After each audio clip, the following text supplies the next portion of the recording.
नमस्कार दोस्तों, मैं निगरू अपने चैनल में आपका स्वागत करता हूं। दोस्तों, आज मैं आपके लिए लेकर के आया हूं यूपी बीएड एंट्रेंस एग्जाम की जीके प्रैक्टिस सेट। और जैसा कि बहुत दिनों बाद ये प्रैक्टिस सेट हो रही है और अभी तक जो नहीं हो पाई, इसके लिए मैं आपसे माफी चाहता हूं, क्योंकि मैंने इसके पहले भी आपको बताया था कि इस लॉकडाउन के दौरान नेट की इतनी ज्यादा प्रॉब्लम है कि कोई भी वीडियो अपलोड नहीं हो पा रही है। आज भी वो वीडियो इसलिए मैं आपके लिए ला पा रहा हूँ क्योंकि मुझे थोड़ी सी वाईफाई की सुविधा मिली है, जिसके वजह से मैं ये वीडियो आपके लिए लेकर के आ पा रहा हूँ। तो चलिए दोस्तों, बिना देर किए हुए क्वेश्चंस को शुरू करते हैं और हम लोग लगाना स्टार्ट करते हैं। देखिए दोस्तों, पहला क्वेश्चन है कि हाल में ही किस राज्य की कैबिनेट ने अपने यहाँ की विधान परिषद को समाप्त करने का निर्णय किया है।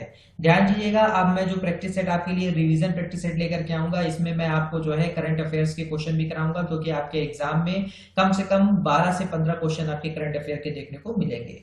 तो चलिए दोस्तों, 5 सेकंड के समय के बाद इसके आंसर को मैं आपके सामने शो कर दूंगा। तो चलिए दोस्तों, आंसर की बारी आ चुकी है। आंसर यहां देख लेते हैं दोस्तों। आंसर आपके लिए हो जाएगा आंध्र प्रदेश। तो दोस्तों, आंध्र प्रदेश इसका आंसर है। अब थोड़ा सा ध्यान देना है यहाँ पर कि ये विधान परिषद होती क्या है। यदि आप इसको भी जानेंगे तो आपके लिए ज्यादा बेटर रहेगा, क्योंकि इस चीज से भी क्वेश्चन आपके लिए बन सकता है। तो देखिए दोस्तों, जो विधान परिषद है ये किसी भी राज्य में, ध्यान दीजिएगा मैं बात किसकी कर रहा हूँ, राज्य की बात कर रहा हूँ। जैसे कि केंद्र में आपकी क्या होती है, राज्यसभा होती है, वैसे राज्यों के लिए आप एक विकल्प जो है आपको दिया जाता है संविधान के अनुच्छेद 171 के द्वारा। संविधान के अनुच्छेद 171 के द्वारा राज्यों को एक विकल्प दिया जाता है कि वो अपने यहाँ पर विधान परिषद का गठन कर सकते हैं। ठीक है, तो इस चीज को आपको ध्यान में रखना है। और ये भी ध्यान में रखना है कि जो यहाँ के जो इसके सदस्य बनते हैं उनका कार्यकाल कितना होता है। जैसे कि राज्यसभा का 6 वर्ष का होता है, उसी प्रकार इसका भी जो है 6 वर्ष का होता है। और हर 2 साल पर क्या होता है यहाँ पर कि 1/3 जो सदस्य होते हैं वो सेवानिवृत्त हो जाते हैं। तो ये सारे क्वेश्चन आपके बन सकते हैं, इसको भी आपको याद रखना है। और साथ ही आपको ये भी ध्यान रखना है कि इस समय यानी प्रेजेंट टाइम में, वर्तमान समय में जहाँ की विधान परिषद खत्म कर दी गई, तो अब कितने राज्यों में विधान परिषद है। तो दोस्तों, पहले ये 6 राज्यों में विधान परिषद हुआ करती थी। ठीक है, 6 राज्यों में हुआ करती थी। वो कौन कौन से थे, जिसमें से पहला आपका यही था, क्या आपका आंध्र प्रदेश था। इसके अलावा दोस्तों आपका बिहार था, कर्नाटक था, कर्नाटक के अलावा आपका महाराष्ट्र था, महाराष्ट्र के अलावा तेलंगाना, और एक आपको और याद रखना है उत्तर प्रदेश। ठीक है, यूपी। इन जगहों पे आपकी क्या है, विधान परिषद है। लेकिन अब ये जो आंध्र प्रदेश में है इसको जो है हटा दिया गया है। ठीक है, तो अब इन केवल आपका जो है कितने में बचा, 5 में बचा। 1 2 3 4 और 5। ठीक, इन जगहों पर आपकी क्या है, विधान परिषद है। और आपको याद रखना होगा एक चीज और, कि जब अनुच्छेद 370 यानी जो जम्मू कश्मीर में जो है अनुच्छेद 370 लगा था, जब उसको वहां से हटाया गया तो वहां भी एक वहां की जो विधान परिषद थी वो भी खत्म कर दी गई। तो इस चीज को भी आपको याद रखना है। ठीक है, चलिए आगे बढ़ते हैं दोस्तों। नेक्स्ट क्वेश्चन यहाँ पर देखते हैं क्या है। 2019 में ICC cricket of the year किसे नामित किया गया है। चलिए दोस्तों, आंसर देख लीजिए यहाँ पर। 2019 में ICC cricket of the year Ben Stokes को बनाया गया। ठीक है, आगे बढ़ते हैं। नेक्स्ट क्वेश्चन है कि किस अधिनियम के तहत मुस्लिम को पृथक निर्वाचन मंडल दिया गया।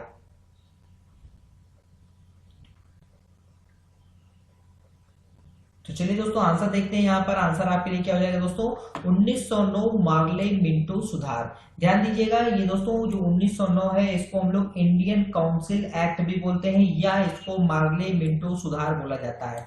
क्यों इसको मार्ले मिंटो सुधार बोला जाता है, इसको भी आपकी जानने की आवश्यकता पड़ सकती है। देखिए, बहुत सारे एग्जाम ऐसे होते हैं जिसमें ये सारे क्वेश्चन भी आपसे पूछे जाते हैं। हालांकि बीएड में इतना डीप नहीं पूछेगा, लेकिन इसके बाद जब आप आगे जाएंगे, यानी अब आप टीचर के लिए टेट की परीक्षा देंगे या उसके बाद सुपर टेट की परीक्षा देंगे, तब आपके लिए ये सारे क्वेश्चंस बन सकते हैं। तो देखिए दोस्तों, ये जो मार्ले मिंटो सुधार नाम इसलिए यहाँ पर दिया गया क्योंकि जब 1909 का समय था, तो उस समय जो ये मार्के आपके ये आपके जो है भारत के क्या हो सकते होते थे, भारत सचिव। ठीक है, ये उस समय क्या थे, आपके भारत सचिव थे।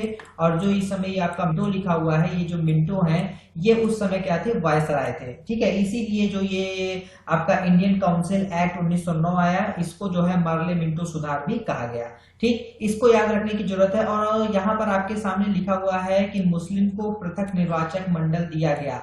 ये भी दोस्तों आपको जानने की जरूरत है कि वो क्या चीज था, क्या एक्स्ट्रा चीजें मुस्लिमों को वहां पर दे दी गई थी पर पृथक निर्वाचन मंडल के रूप में। तो देखिए दोस्तों, उस समय जो है मुस्लिमों को राजनीति के अंदर लाने के लिए बहुत सारे प्रयास किए जा रहे थे, जिसके लिए इनको जो है पृथक निर्वाचन मंडल की जो है अनुमति गई थी, जिसमें ये क्या होता था कि जो है जो भी आपका मुस्लिम प्रतिनिधि होता था, यानी जो मुस्लिम लोग होते थे, उनको वोटिंग के अधिकार में एक से ज्यादा वोट देने का अधिकार था। मतलब कि ऐसा कर दिया गया था कि जो आपका मुस्लिम है वो आपका एक से ज्यादा वोट, यानी एक वोट तो वो अपने जो भी मुस्लिम प्रतिनिधि उनके लिए खड़ा हुआ है उसे देगा, और एक वोट जिसको भी वो पसंद करता है उसको देगा। ठीक है, तो इस प्रकार की पृथक निर्वाचन मंडल उस समय जो है लागू किया गया था, दिया गया था मुस्लिमों को। ठीक, और दोस्तों आपको ध्यान में रखना चाहिए कि जितनी भी जीके वाली चीजें होती हैं ये ऐसे आपके दिमाग में नहीं बैठे रहती हैं। आपको इसको याद रखने के लिए या तो आप ट्रिक से काम करेंगे,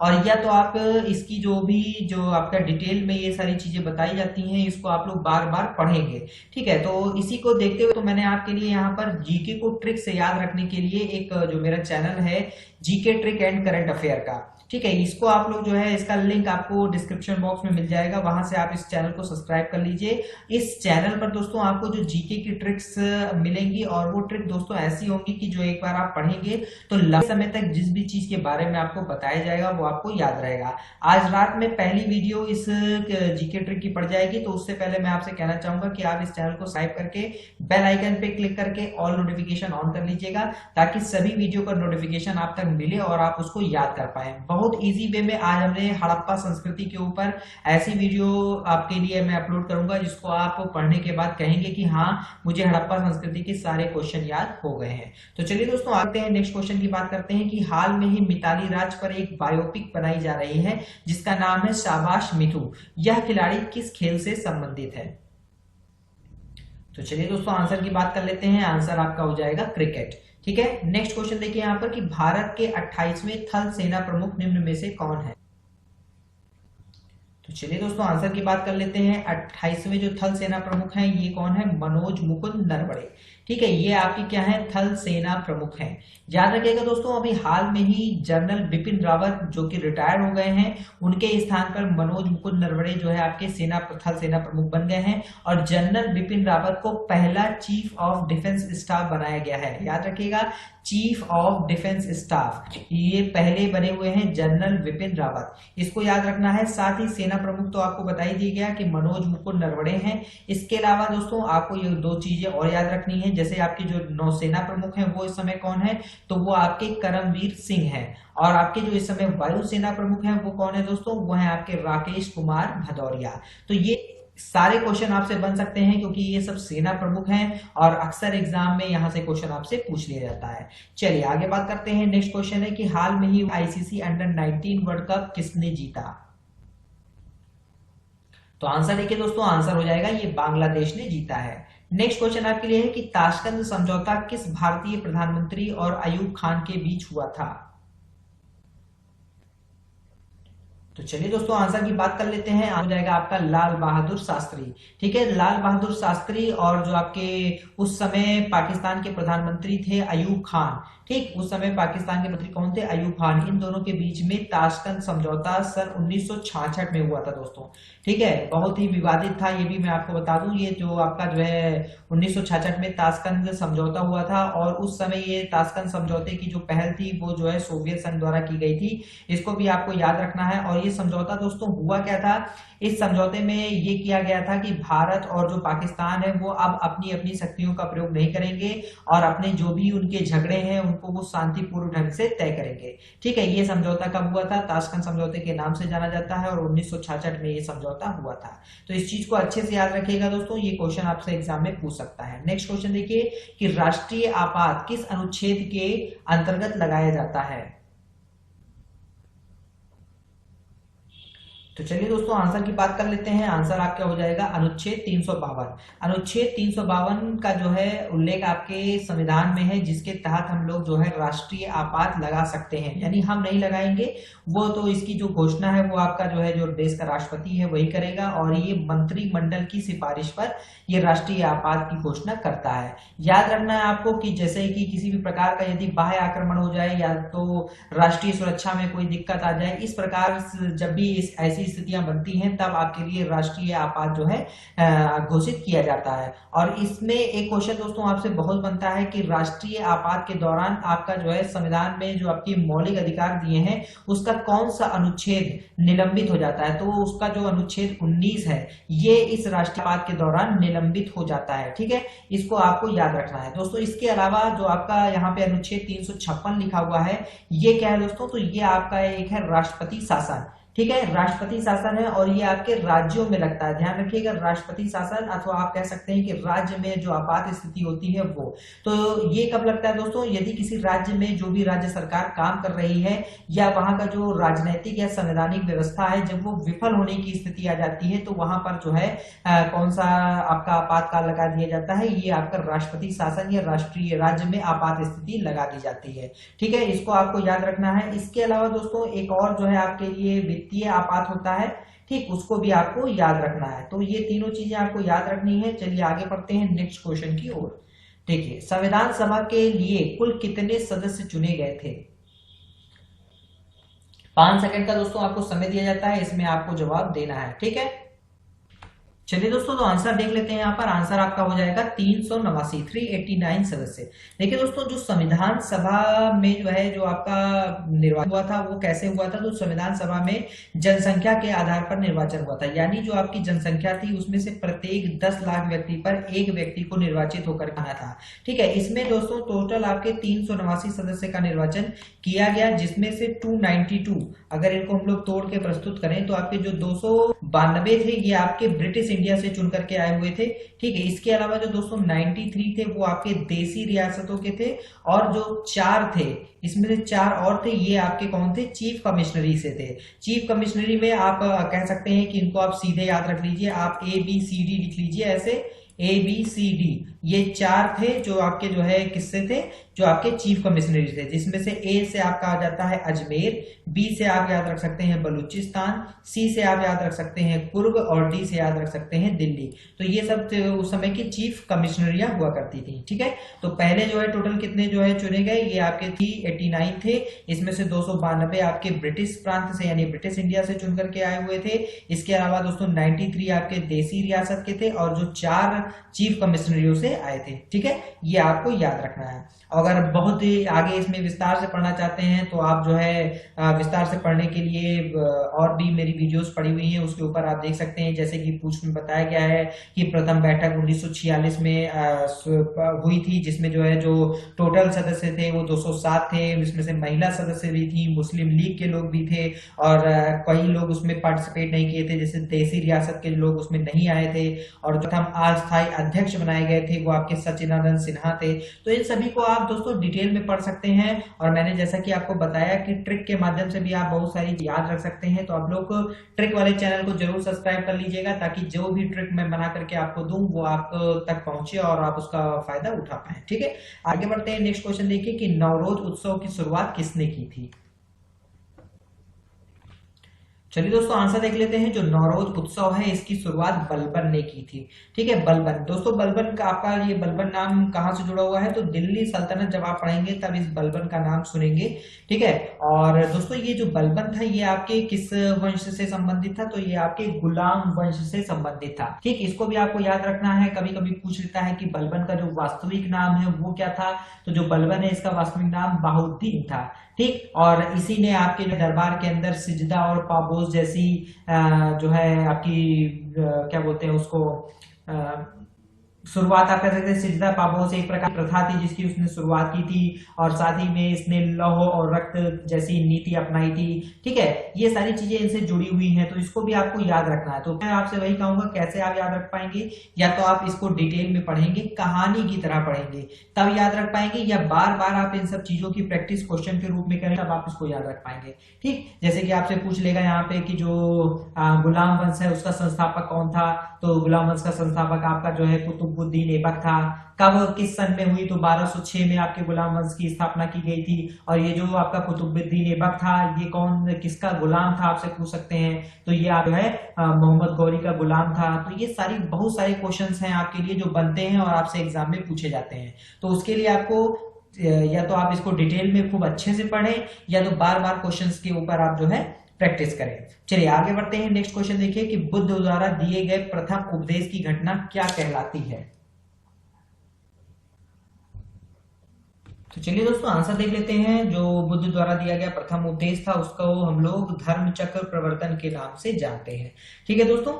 अच्छा, दो बुद्ध के बारे में बात हो रही है तो थोड़ा सा इनके भी बारे में बात कर लेते हैं। कुछ इंपॉर्टेंट चीजें जैसे कि पूछ सकता है कि बुद्ध का जन्म कहाँ पर हुआ था। तो बुद्ध का जन्म कपिलवस्तु में हुआ था। ठीक है, कपिलवस्तु लुम्बिनी नेपाल में जहां पड़ता है। ठीक है, इनके बचपन हम अक्सर पूछ लेते हैं एग्जाम में। तो इनके बचपन का नाम क्या था दोस्तों? इनके बचपन का नाम था सिद्धार्थ।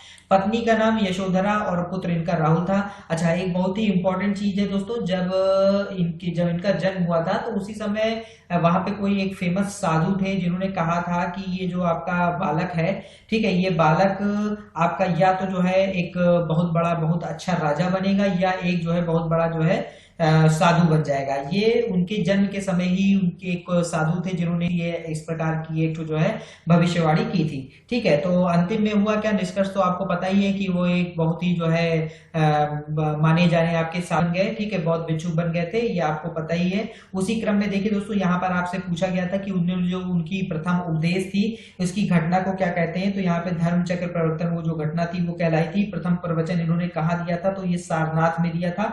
इसके अलावा आपसे और बहुत सारे क्वेश्चन पूछता है, जैसे कि पूछ लेता है कि इनके घोड़े का नाम था, बहुत प्रिय घोड़ा इनका था जिसका नाम कंथक था। ठीक है, और जो इनका सारथी था यानी जो इनके साथ में वो सारथी रहता था यानी जो घोड़े को चलाता था, इनके रथ को चलाता था, उसका नाम क्या था? तो वो चन्ना था।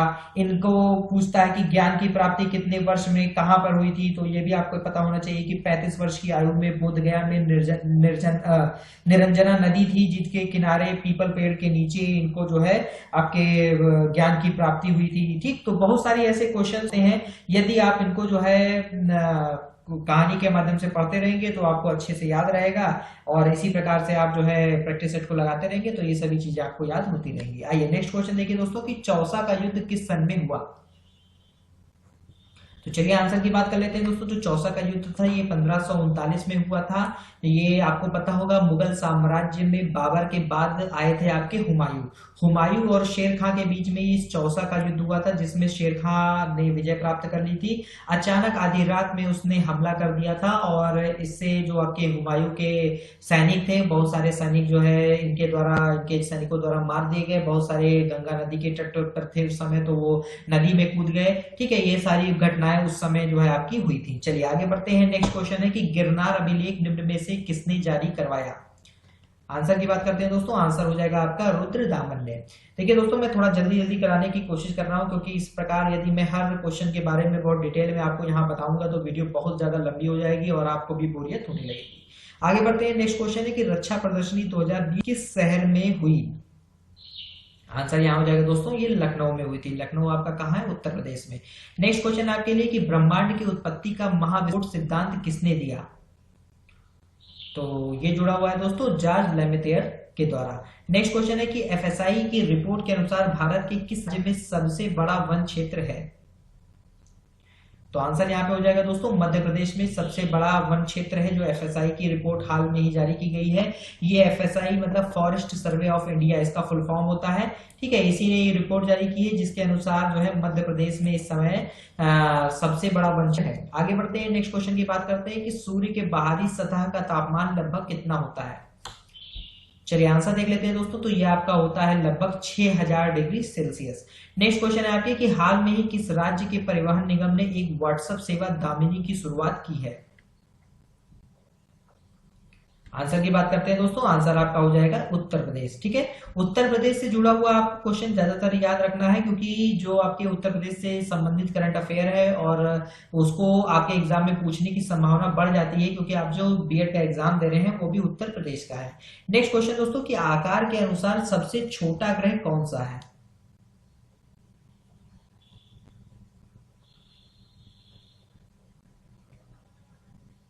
तो चलिए दोस्तों आंसर की कर लेते हैं। आकार के अनुसार जो सबसे छोटा ग्रह है ये है आपका बुध, और अगर सबसे बड़े ग्रह की बात की जाती है तो हम लोग जानते हैं कि जो आपका बृहस्पति ग्रह है वो आपका सबसे बड़ा ग्रह है। इसी क्रम में दोस्तों आपसे क्वेश्चन पूछ सकता है कि सूर्य के सबसे नजदीक कौन सा ग्रह है, तो आप कहेंगे बुध, और सूर्य से सबसे दूर कौन सा ग्रह यानी 8वां ग्रह कौन सा है, तो वह है वरुण।